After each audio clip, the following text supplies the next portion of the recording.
Did you know the American T actually has 5 different sounds? Say what? One sound that you gotta know is the flap T. The flap T basically sounds like D, a light D sound.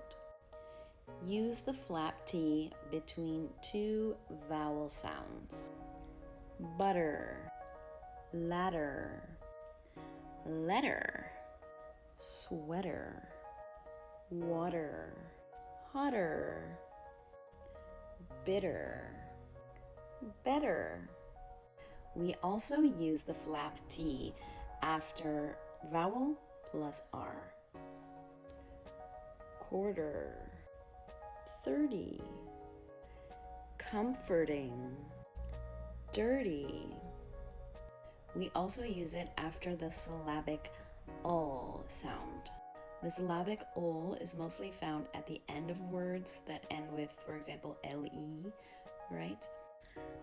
Bottle, turtle, capital, metal, fatal.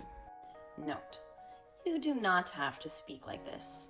Using that true hard T, butter, fatal, that's fine. But just know that real native speakers always speak like this. We don't only do this within one word. We also do it when you hear those same sounds between 2 words. Know it all. What are you doing? And that's how you speak like a native.